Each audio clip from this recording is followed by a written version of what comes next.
एक समय की बात है, किसी गांव में एक साधु रहता था। वह भगवान का बहुत बड़ा भक्त था और निरंतर एक पेड़ के नीचे बैठकर तपस्या किया करता था। उसका भगवान पर अटूट विश्वास था और गांव वाले भी उसकी इज्जत करते थे। एक बार गांव में बहुत भीषण बाढ़ आ गई। चारों तरफ पानी ही पानी दिखाई देने लगा। सभी लोग अपनी जान बचाने के लिए ऊंचे स्थानों की तरफ बढ़ने लगे। जब लोगों ने देखा साधु महाराज अभी भी पेड़ के नीचे बैठे भगवान का नाम जप रहे हैं तो उन्हें यह जगह छोड़ने की सलाह दी। और साधु ने कहा, तुम लोग अपनी जान बचाओ, मुझे तो मेरा भगवान बचाएगा। धीरे धीरे पानी का स्तर बढ़ता गया और पानी साधु के कमर तक आ पहुंचा। इतने में वहां से एक नाव गुजरी। मल्लाह ने कहा, हे साधु महाराज, आप इस नाव पर सवार हो जाइए, मैं आपको सुरक्षित स्थान तक पहुंचा दूंगा। नहीं, मुझे तुम्हारी मदद की आवश्यकता नहीं है, मुझे तो मेरा भगवान बचाएगा, साधु ने उत्तर दिया। नाव वाला चुपचाप वहां से चला गया। कुछ देर बाद बाढ़ और प्रचंड हो गई। साधु ने पेड़ पर चढ़ना उचित समझा और वहां बैठकर ईश्वर को याद करने लगा।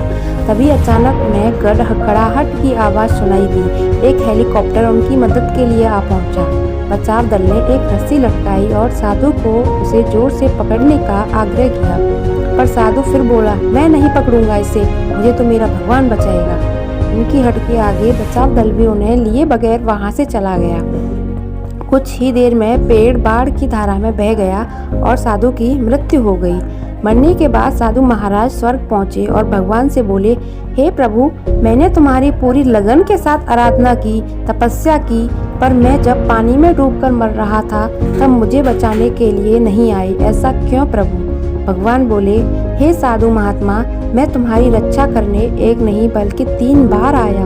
पहला ग्रामीणों के रूप में, दूसरा नाव वाले के रूप में और तीसरा हेलीकॉप्टर बचाव दल के रूप में, किंतु तुम मेरे इन अवसरों को पहचान नहीं पाए।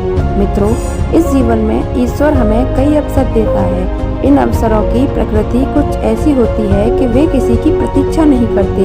वे एक दौड़ता हुआ घोड़े के समान होते हैं जो हमारे सामने तेजी से गुजरते हैं। यदि हम उन्हें पहचानकर उनका लाभ उठा लेते हैं तो वे हमें हमारी मंजिल तक पहुंचा देते हैं, अन्यथा हमें बाद में पछताना ही पड़ता है।